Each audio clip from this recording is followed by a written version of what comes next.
नमस्कार दोस्तों, स्वागत है आपका अपने YouTube चैनल लॉलीटॉप में। जम्मू कश्मीर को पीएम मोदी ने एक बड़ी सौगात दी है। दरअसल शनिवार को जम्मू कश्मीर में पीएम ने वीडियो कॉन्फ्रेंसिंग के जरिए आयुष्मान भारत प्रधानमंत्री जन आरोग्य योजना लॉन्च की। इस योजना को पीएम जैक के नाम से भी जाना जाता है। प्रधानमंत्री कार्यालय की ओर से जारी किए गए एक बयान के मुताबिक इस योजना में जम्मू एवं कश्मीर के सभी निवासियों को शामिल किया जाएगा तथा सभी लोगों को मुफ्त बीमा कवर प्रदान किया जाएगा। योजना की शुरुआत करने के बाद मोदी ने अपने संबोधन में कहा कि आज का दिन जम्मू कश्मीर के लिए बहुत ऐतिहासिक है।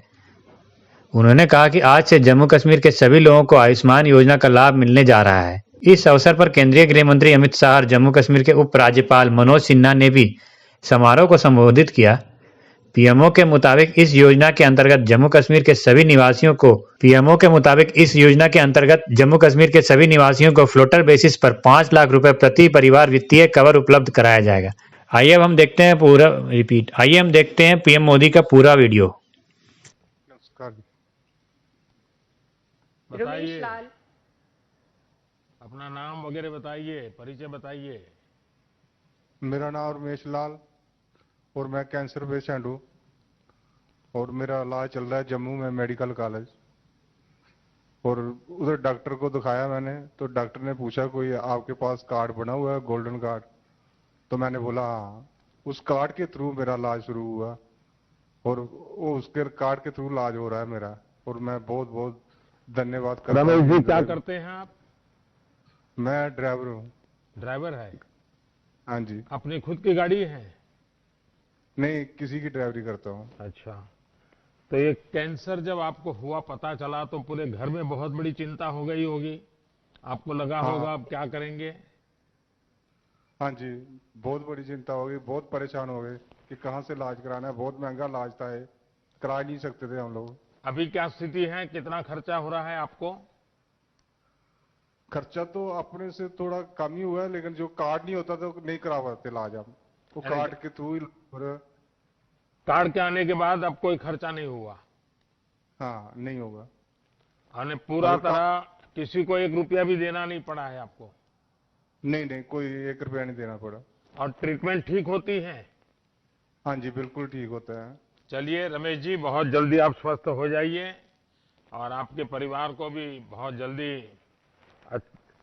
परमात्मा की कृपा रहे ताकि आपको आगे कोई तकलीफ ना हो। आयुष्मान भारत ने आपके जीवन को आयुष्मान बना दिया है। हाँ जी, एक बात बोलना चाहता हूँ मैं। नरेंद्र भाई मोदी का बहुत बहुत शुक्रगुजार हूँ। जो कार्ड बना उसकी वजह से मेरा इलाज हुआ, नहीं तो इस दुनिया में नहीं होता अभी तक। नरेंद्र भाई मोदी ने स्कीम चलाई और वो कार्ड मिला मुझे, तो मैं इलाज करा हुआ है, नहीं तो मेरी फैमिली और आप कहाँ होते इस दुनिया में। रमेश जी, आप अपना नसीब लेके आए हैं, आप लंबी उम्र लेके आए हैं। नसीब तो मैं अपना लेके आया हूँ, लेकिन स्कीम नहीं होती तो नसीब क्या करता मेरा नसीब कुछ नहीं कर सकता था। वो स्कीम के थ्रू ही मेरा नसीब हुआ। आज मैं बैठा हूँ, आपके साथ बात कर सकता हूँ। चलिए, ईश्वर ने हम लोगों को प्रेरणा दी और हम सब एक अच्छी स्कीम बना पाए जो देश के गरीबों को इस प्रकार से मदद करे। और आप जैसे लोगों के आशीर्वाद हमें गरीबों की और सेवा करने की ताकत देते हैं। लेकिन रमेश जी, मेरा आपसे आग्रह है, आपकी तबीयत जब जैसे भी ठीक हो जाए, जिससे भी आपका मिलना हो जाए, आप उसको जरूर बताइए कि भाई आप अपना कार्ड निकलवा दीजिए और ये जो योजना है उसका आप फायदा लीजिए। हर गरीब को बताइए, आप सभी ड्राइवर भाइयों को बताइए। हाँ जी सर। बताएंगे? बिल्कुल बताएंगे सर। चलिए, बहुत बहुत शुभकामनाएं भैया। शुक्रिया, थैंक यू सर। और अब श्रीनगर से हमारे लाभार्थी हमारे साथ जुड़ रहे हैं, श्री गुलाम मोहम्मद शाह। गुलाम जी नमस्ते। हाँ बताइए साहब, क्या है आपका? मैं गुलाम मोहम्मद शाह जनाब बोल रहा हूँ श्रीनगर से। मुझे तकलीफ था हार्ट का, फिर मैं गया इंस्टीट्यूट सबूरा मेडिकल। वहाँ मुझे पता चला कि मेरी 3 हार्ट की 3 सेल खत्म हो गई है। फिर डॉक्टर ने मुझे कहा इसको पैसे बहुत लगेगा, मेरे पास उतना ताकत नहीं था। मैं डॉक्टर साहब से बोला मेरे पास इतना पैसा नहीं है, मैं गरीब आदमी हूँ। फिर उन्होंने कहा गोल्डन कार्ड बनाया, मैंने कहा नहीं मेरे पास नहीं है। फिर मुझे गोल्डन कार्ड बनाना पड़ा, जिसकी वजह से मुझे ऑपरेशन हो गया हार्ट का। मुझे 3 स्टेंट नए डालनी पड़ी और जो भी खर्चा मुझे आया वो मुफ्त हो गया, पैसा नहीं दिया मैंने। कोई खर्चा नहीं हुआ आपको? नहीं, तब उस वक्त कोई पैसा नहीं लगा मुझे। अच्छा, और अभी तबीयत ठीक है? हाँ, चलता हूँ। हाँ, तो आप करते क्या हैं जी? मैं छोटी सी तजारत करता हूँ, बिजनेस करता हूँ, दुकानदारी माल में छोटा सा। हाँ हाँ, चलिए, आपको इस योजना का लाभ मिला और आपकी ये हृदय रोग की बीमारी में बहुत समय पर आपको मदद मिल गई। अब आपकी लंबी उम्र हो, और मेरा भी आपसे आग्रह रहेगा कि आप औरों को जरूर बताइए कि वो भी ये गोल्डन कार्ड निकलवा दें, और कोई भी तकलीफ है तो ये योजना आप गरीबों के लिए है, इसका फायदा उठाइए। जनाब, ये जरूरी है। बहुत धन्यवाद आपका जी। नमस्कार।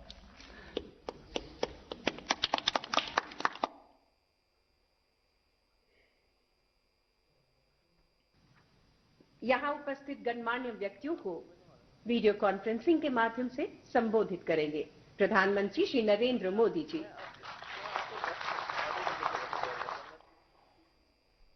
आज मुझे जम्मू कश्मीर के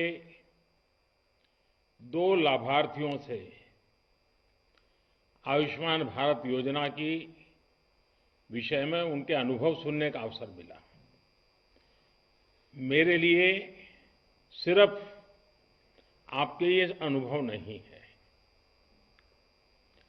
कभी कभी जब काम करते हैं, निर्णय करते हैं, लेकिन जिनके लिए करते हैं उनसे जब संतोष के शब्द मिलते हैं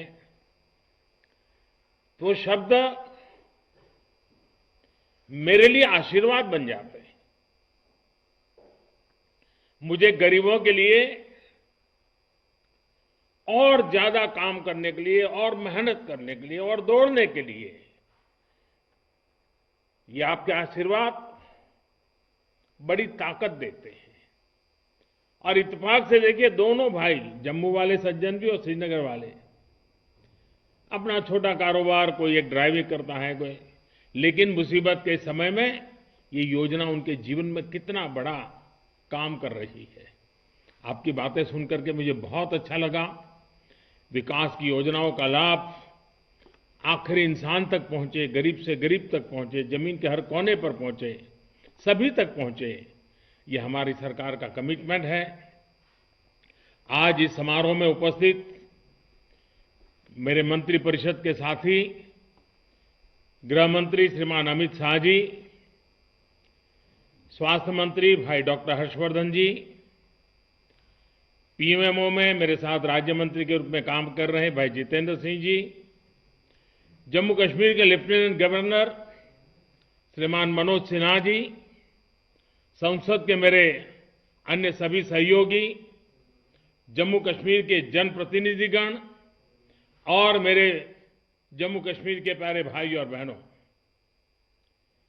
आज का दिन जम्मू कश्मीर के लिए बहुत ऐतिहासिक है। आज जम्मू कश्मीर के सभी लोगों को आयुष्मान योजना का लाभ मिलने जा रहा है। सेहत स्कीम अपने आप में एक बहुत बड़ा कदम है, और जम्मू कश्मीर के अपने लोगों के विकास के लिए ये कदम उठाता देख मुझे भी बहुत खुशी हो रही है। और इसलिए श्रीमान मनोज सिन्हा जी और उनकी पूरी टीम को, सरकार के सभी मुलाजिम को, जम्मू कश्मीर के नागरिकों को मेरी तरफ से बहुत बहुत बधाई है। वैसे मेरी इच्छा थी कि ये कार्यक्रम कल ही हो।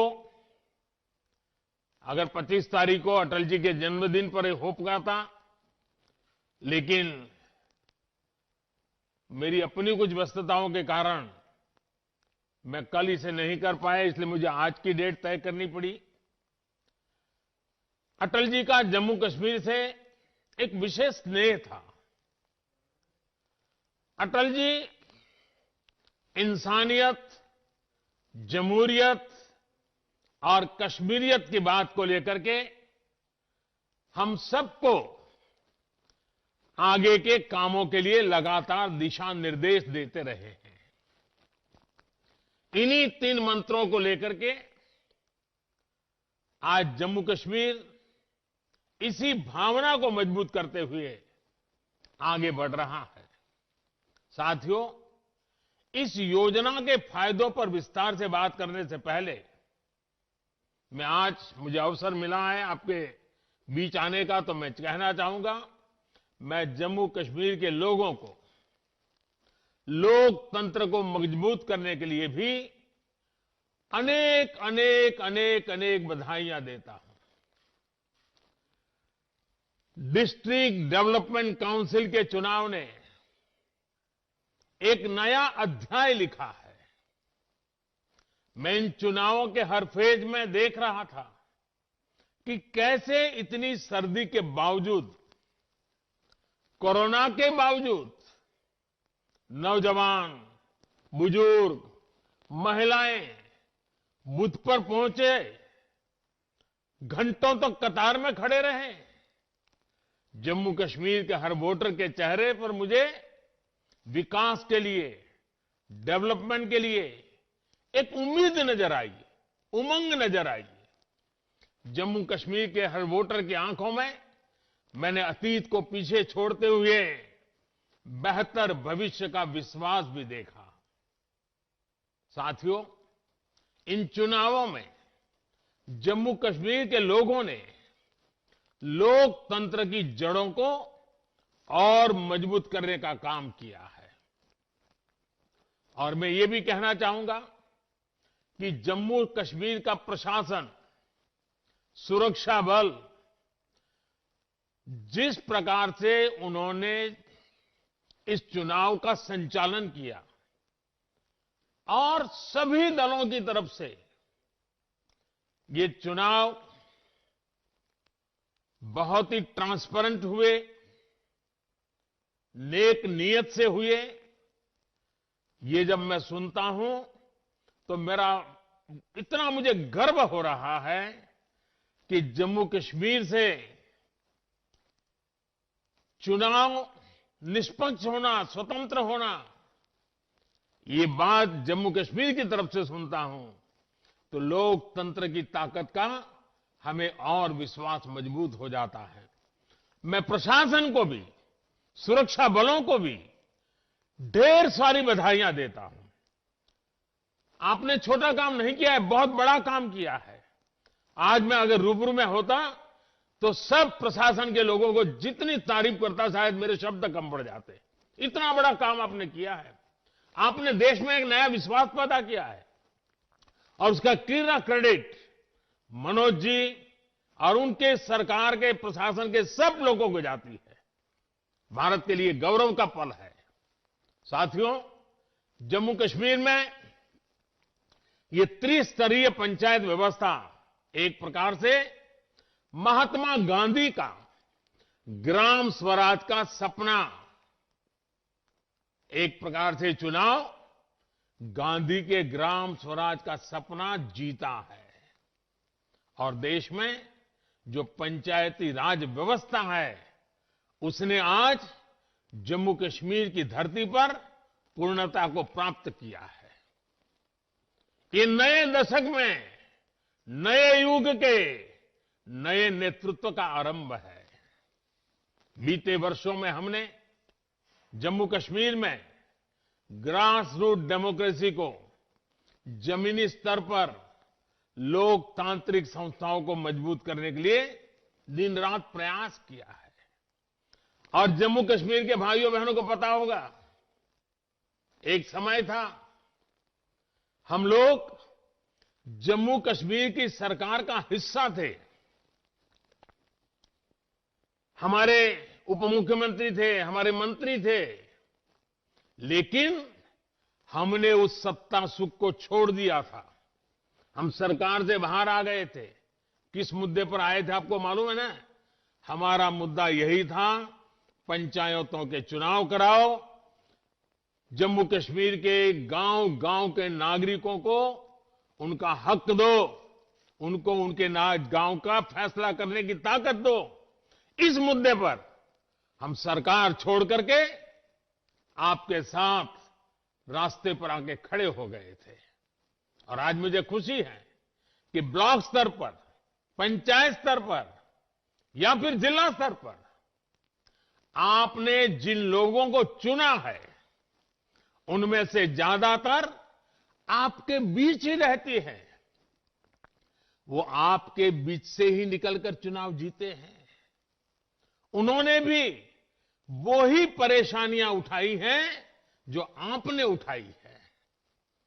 उनके सुख दुख, उनके सपने, उनकी उम्मीदें भी आपके सुख दुख, आपके सपनों और उम्मीदों से पूरी तरह मेल खाते हैं। ये वो लोग हैं जो अपने नाम के बल पर नहीं, बल्कि अपने काम के बल पर आपका आशीर्वाद ले पाए हैं और आज आपने उनको आपका प्रतिनिधित्व बना देने का हक दिया है।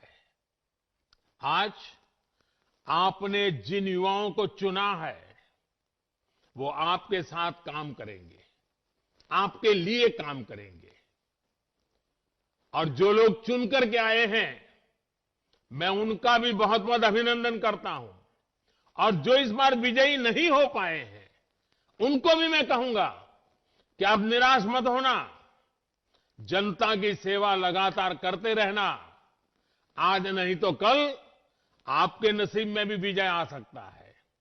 लोकतंत्र में यही होता है, जिसको मौका मिले वो सेवा करे, जिसको मेरे मौका न मिले वो सेवा के फल में कोई रह जाता है तो उसके लिए लगातार सक्रिय रहे। आप आने वाले समय में उन्हें अपने क्षेत्र के साथ ही देश के लिए बड़ी भूमिकाओं के लिए भी तैयार कर रहे हैं। जम्मू कश्मीर में इन चुनावों ने यह भी दिखाया है कि हमारे देश में लोकतंत्र कितना मजबूत है। लेकिन मैं आज देश के सामने एक और पीड़ा की व्यक्त करना चाहता हूं। जम्मू कश्मीर ने तो यूटी बनने के 1 साल के भीतर भीतर त्रिस्तरीय पंचायती राज व्यवस्था के चुनाव करवा दिए, शांतिपूर्ण करवा दिए और लोगों को उनका हक दे दिया। अब यही चुने हुए लोग जम्मू कश्मीर के अपने गांवों का, अपने जिले का, अपने ब्लॉक का भविष्य तय करेंगे।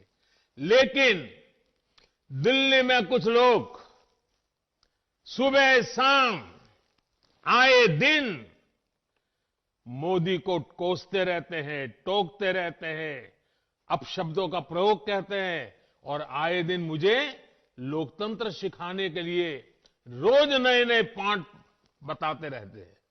मैं उन लोगों को जरा आज आईना दिखाना चाहता हूं। ये जम्मू कश्मीर देखिए, यूटी बनने के इतने कम समय में उन्होंने त्रिस्तरीय पंचायती राज व्यवस्था को स्वीकार करके काम आगे बढ़ाया। लेकिन दूसरी ओर विडंबना देखिए, पुडुचेरी में सुप्रीम कोर्ट के आदेश के बावजूद पंचायत और म्युनिसिपल इलेक्शन नहीं हो रहे हैं। और जो मुझे यहां रोज लोकतंत्र के पाठ पढ़ाते हैं ना, उनकी पार्टी वहां राज कर रही है।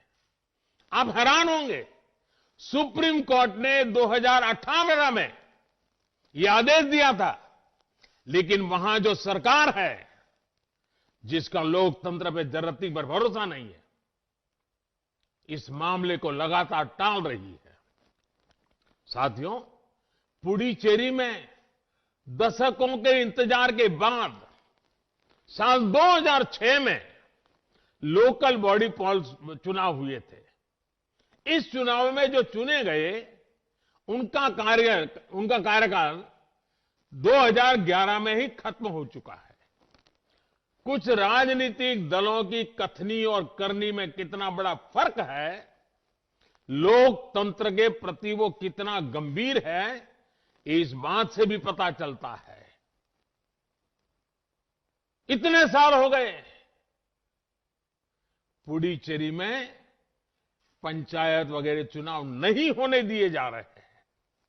भाइयों और बहनों, केंद्र सरकार ये लगातार कोशिश कर रही है कि गांव के विकास में गांव के लोगों की भूमिका सबसे ज्यादा रहे।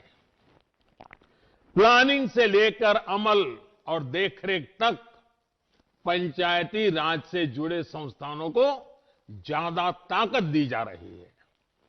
आपने भी देखा है, गरीब से जुड़ी जरूरतों को पूरा करने के लिए पंचायतों का दायित्व अब कितना बड़ा है।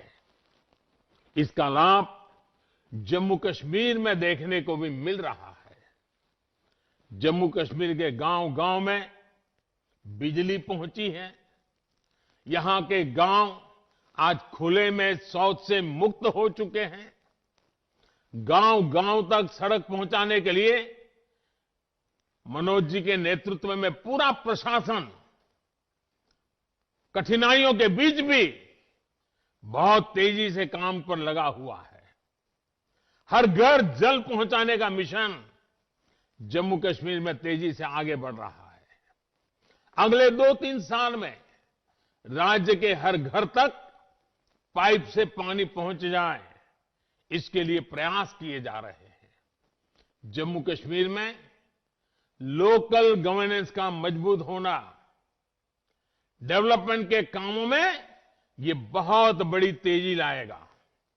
साथियों, आज जम्मू कश्मीर के लोगों का विकास हमारी सरकार की सर्वोच्च प्राथमिकताओं में से एक है। चाहे वो महिला सशक्तिकरण हो, युवाओं के लिए अवसर की बात हो, दलितों, पीड़ितों, शोषितों, वंचितों के कल्याण का लक्ष्य हो, या फिर लोगों के संवैधानिक और बुनियादी अधिकार, हमारी सरकार राज्य की भलाई के लिए हर फैसले ले रही है। आज पंचायती राज जैसी लोकतांत्रिक संस्थाएं उम्मीद के इसी सकारात्मक संदेश को बढ़ा रही है। आज हम लोगों को ये विश्वास दिलाने में सफल हुए हैं कि परिवर्तन संभव है और ये परिवर्तन उनके चुने हुए पसंदीदा प्रतिनिधि ला सकते हैं। जमीनी स्तर पर लोकतंत्र लाकर हम लोगों की आकांक्षाओं को अवसर दे रहे हैं। जम्मू कश्मीर की अपनी महान विरासत है और इसके शानदार लोग अपने इस क्षेत्र को सशक्त करने के तरीके अपना रहे हैं, नए तरीके सुझा रहे हैं। साथियों, जम्मू कश्मीर की जीवन रेखा कही जाने वाली झेलम नदी में रावी, ब्यास, सतलुज मिलने से पहले कई उपनदियां भी मिलती हैं और फिर ये सारी नदियां महान सिंधु नदी में समा जाती हैं। महान सिंधु नदी हमारी सभ्यता, हमारी संस्कृति और विकास यात्रा का पर्याय है। इसी तरह विकास की क्रांति भी उपनदियां, सहायक नदियां की तरह ही कई धाराओं में आती है और फिर बड़ी धारा बन जाती है। इसी सोच के साथ हम स्वास्थ्य के क्षेत्र में भी परिवर्तन लाने की कोशिश कर रहे हैं। हमारी सरकार ने कई छोटी छोटी धाराओं की तरह कई योजनाओं की शुरुआत की है और सबका एक ही लक्ष्य है, स्वास्थ्य के क्षेत्र में क्रांतिकारी बदलाव लाना। जब हमने उज्ज्वला योजना के तहत देश की बहनों को, बेटियों को गैस कनेक्शन दिया तो इसे सिर्फ ईंधन पहुंचाने की एक योजना के तौर पर नहीं देखा जाना चाहिए। हमने इसके जरिए अपनी बहनों बेटियों को धुएं से मुक्ति दिलाई, पूरे परिवार की स्वास्थ्य को सुधारने का प्रयास किया है। महामारी के दौरान भी यहां जम्मू कश्मीर में करीब 18 lakh gas cylinder 18 lakh gas cylinder refill कराए गए। उसी प्रकार से आप स्वच्छ भारत अभियान का ही उदाहरण लीजिए। इस अभियान के तहत जम्मू कश्मीर में 10 लाख से ज्यादा टॉयलेट बनाए गए, लेकिन इसका मकसद सिर्फ शौचालय बनाने तक सीमित नहीं, ये लोगों के स्वास्थ्य को सुधारने की भी कोशिश है। शौचालयों से स्वच्छता तो आई ही है, बहुत सी बीमारियों को भी रोका जा सका है। अब इसी कड़ी में आज जम्मू कश्मीर आयुष्मान भारत सेहत स्कीम शुरू की गई है। आप सोचिए, जब इस स्कीम के तहत राज्य के प्रत्येक व्यक्ति को 5 लाख रुपए तक का मुफ्त इलाज मिलेगा तो उनके जीवन में कितनी बड़ी सहूलियत आएगी। अभी तक आयुष्मान भारत योजना का लाभ राज्य के करीब 6 लाख परिवारों को मिल रहा था। अब सेहत योजना के बाद यही लाभ करीब करीब 21 लाख परिवारों को मिलेगा। साथियों, बीते 2 सालों में 1.5 करोड़ से ज्यादा गरीबों ने आयुष्मान भारत योजना का लाभ उठाया है। इससे जम्मू कश्मीर के लोगों को भी मुश्किल से समय में बहुत राहत मिली है। यहां के करीब 1 लाख गरीब मरीजों का अस्पताल में 5 लाख रुपए तक का मुफ्त इलाज किया गया है। इसमें भी जिन बीमारियों का सबसे ज्यादा इलाज हो रहा है उसमें कैंसर, हार्ट और ऑर्थो से जुड़ी बीमारियां सबसे ज्यादा है। ये ऐसी बीमारियां हैं जिन पर होने वाला खर्च किसी भी गरीब की नींद उड़ा देता है।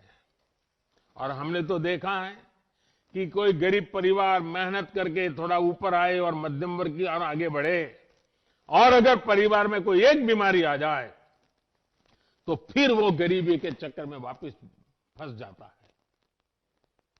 भाइयों बहनों, जम्मू कश्मीर की वादियों में हवा इतनी शुद्ध है, प्रदूषण इतना कम है कि स्वाभाविक रूप से हर कोई चाहता है, और मैं तो जरूर चाहूंगा कि आप हमेशा स्वस्थ रहें।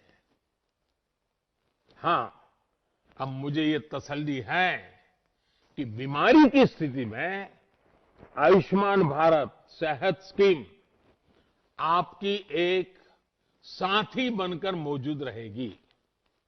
साथियों, इस स्कीम का एक और लाभ होगा जिसका जिक्र बार बार किया जाना जरूरी है।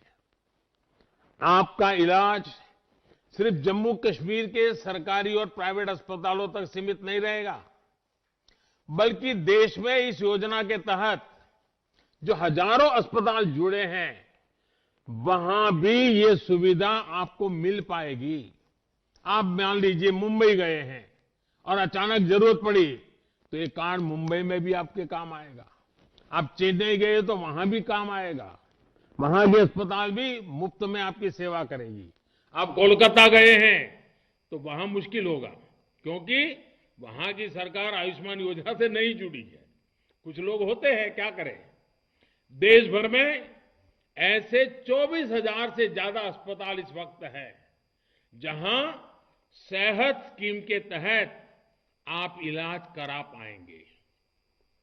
कोई बंदिश नहीं, कोई रोक टोक नहीं, किसी को कमीशन नहीं, कट का तो नामो निशान नहीं।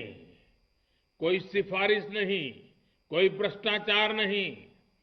सेहत स्कीम का कार्ड दिखाकर आपको हर जगह इलाज की सुविधा मिल जाएगी। साथियों, जम्मू कश्मीर अब देश के विकास के साथ कंधे से कंधा मिलाकर चल पड़ा है।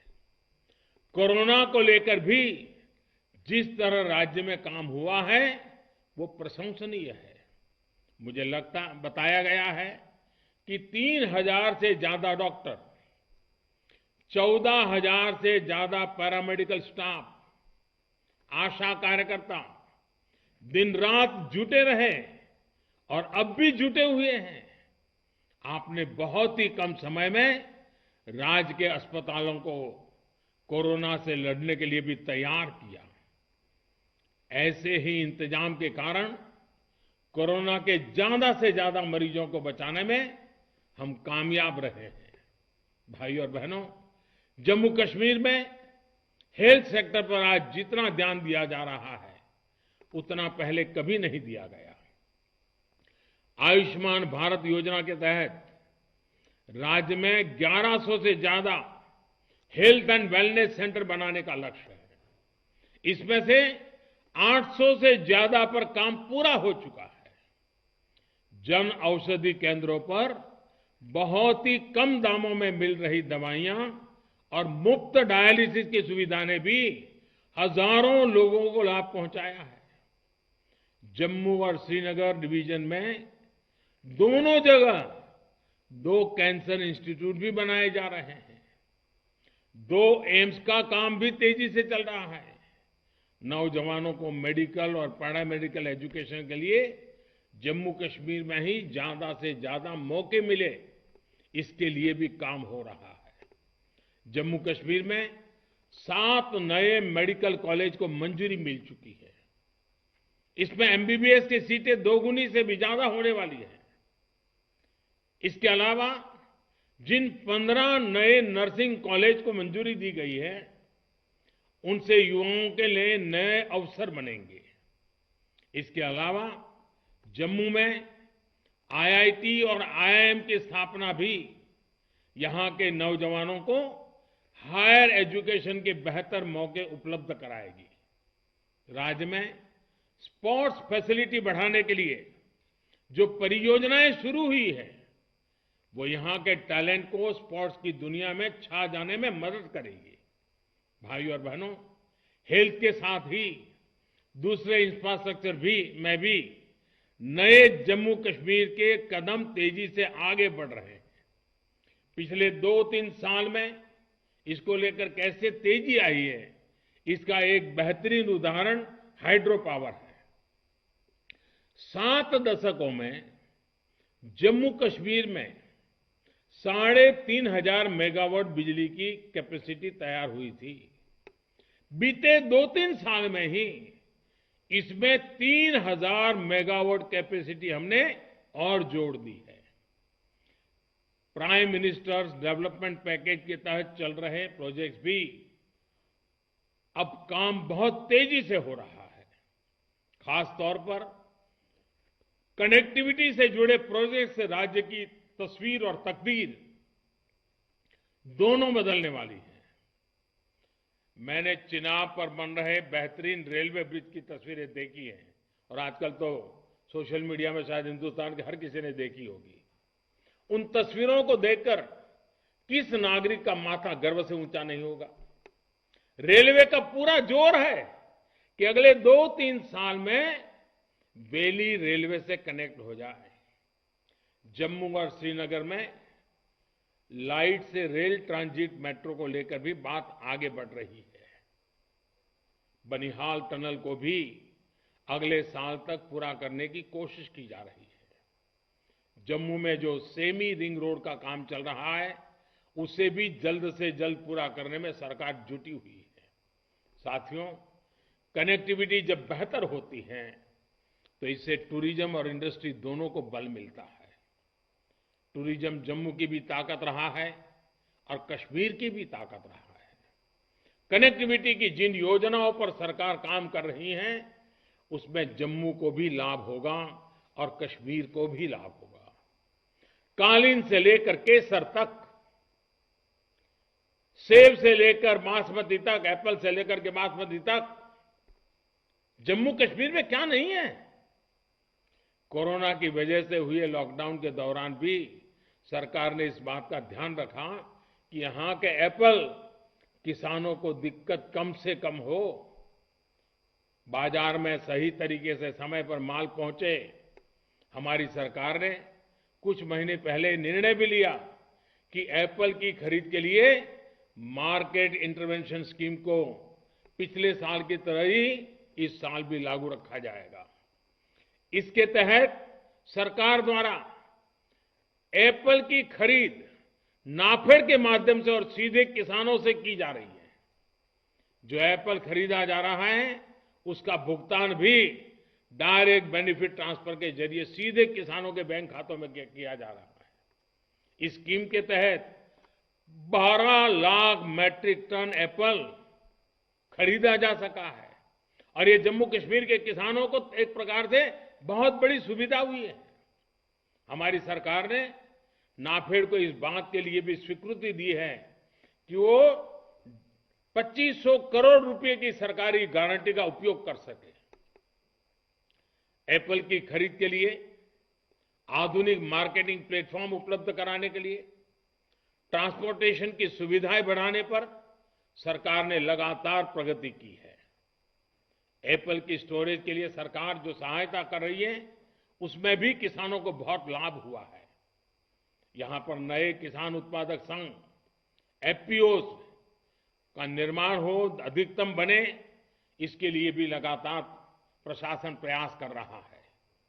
नए कृषि सुधारों ने जम्मू में भी और घाटी में भी दोनों जगह फूड प्रोसेसिंग इंडस्ट्री के लिए नए अवसर बना दिए हैं। इससे हजारों लोगों को रोजगार और स्वरोजगार के मौका मिलने वाला है। भाइयों और बहनों, आज जम्मू कश्मीर में जहां एक तरफ हजारों सरकारी नौकरियां नोटिफाई की जा रही हैं, वहीं दूसरी तरफ स्वरोजगार के लिए भी कदम उठाए जा रहे हैं। बैंकों के जरिए अब जम्मू कश्मीर के नौजवान कारोबारियों को आसानी से लोन मिलना शुरू हुआ है। इसमें भी हमारी बहनें जो सेल्फ हेल्प ग्रुप से जुड़ी हैं, वो ज्यादा से ज्यादा संख्या में आगे आ रही हैं। साथियों, पहले देश के लिए अधिकतर जो स्कीम बनती थी, जो कानून बनते थे, उनमें लिखा होता था एक्सेप्ट J&K। अब ये इतिहास की बात हो चुकी है। शांति और विकास के जिस मार्ग पर जम्मू और कश्मीर बढ़ रहा है, उसने राज्य में नए उद्योग के आने का मार्ग भी बनाया है। आज जम्मू कश्मीर आत्मनिर्भर भारत अभियान में अपना योगदान दे रहा है। पहले 170 से ज्यादा सेंट्रल लॉ जो पहले एप्लीकेबल नहीं थे, वो अब एडमिनिस्ट्रेशन का हिस्सा है। जम्मू कश्मीर के नागरिकों का हक का अवसर है। साथियों, हमारी सरकार के फैसलों के बाद पहली बार जम्मू कश्मीर के गरीब सामान्य वर्ग को आरक्षण का लाभ मिला है। पहली बार पहाड़ी लोगों को आरक्षण का लाभ मिला है। अंतर्राष्ट्रीय सीमा पर रहने वालों को भी 4% आरक्षण का लाभ हमारी सरकार ने दिया है। फॉरेस्ट एक्ट लागू होने से भी लोगों को नए अधिकार मिले हैं। इससे गुजर, बकरवाल, अनुसूचित जनजातियां और पारंपरिक रूप से जंगलों के आसपास रहने वालों को जंगल की जमीन के इस्तेमाल का कानूनी अधिकार मिला है। अब किसी के साथ भी भेदभाव की गुंजाइश नहीं है। जम्मू कश्मीर में दशकों से रह रहे साथियों को डोमिसाइल सर्टिफिकेट भी दिए जा रहे हैं। यही तो है सबका साथ, सबका विकास, सबका विश्वास। साथियों, सीमा पर होने वाली शेलिंग हमेशा से चिंता का विषय रही है। शेलिंग की समस्या के समाधान के लिए बॉर्डर पर बंकर बनाने का काम तेज गति से किया जा रहा है।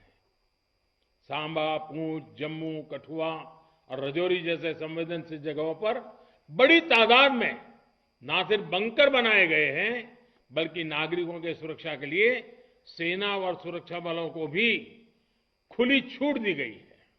साथियों, हमारे देश में जिन लोगों ने दशकों तक शासन किया, उनकी एक बहुत बड़ी भूल ये भी रही है कि उन्होंने देश के सीमावर्ती यानी सीमा के पास के इलाकों के विकास को पूरी तरह नजरअंदाज किया। उनकी सरकारों की इस मानसिकता के ने जम्मू कश्मीर को या नॉर्थ ईस्ट हो, इन क्षेत्रों को पिछड़ेपन में रहने के लिए मजबूर कर दिया। जीवन की बुनियादी जरूरतें, एक सम्मानजनक जीवन की जरूरत है, विकास की जरूरत है, यहां के सामान्य मानवीय तक उतनी पहुंची ही नहीं जितनी पहुंचनी चाहिए थी। ऐसी मानसिकता कभी भी देश का संतुलित विकास नहीं कर सकती। ऐसी नकारात्मक सोच की हमारे देश में कोई जगह नहीं, न सीमा के पास न सीमा से दूर। हमारी सरकार की प्रतिबद्धता है कि देश का कोई भी क्षेत्र विकास की धारा में अब और वंचित नहीं रहेगा। ऐसे क्षेत्रों में लोगों का बेहतर जीवन भारत की एकता और अखंडता की भी मजबूती देगा। साथियों, देश के हर क्षेत्र का विकास हो, जम्मू का विकास हो, कश्मीर का विकास हो, हमें निरंतर इसके लिए काम करना है। एक बार फिर मैं श्रीमान मनोज सिन्हा जी को और उनकी टीम को आज जरूर बधाई देना चाहूंगा। जब मैं अभी मनोज जी को भाषण सुन रहा था, कितने काम उन्होंने गिनाए और जम्मू कश्मीर के लोगों के बीच में खड़े रह करके गिनाए।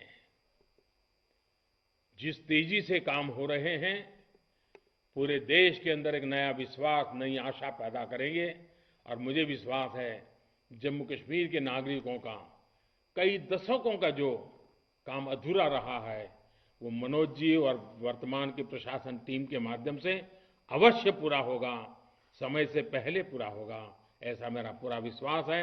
एक बार फिर आप सभी को सेहत स्कीम के लिए, आयुष्मान भारत योजना के लिए बहुत बहुत बधाई देता हूं। माता वैष्णो देवी और बाबा अमरनाथ की कृपा हम सब पर बनी रहे, यही अपेक्षा के साथ बहुत बहुत धन्यवाद।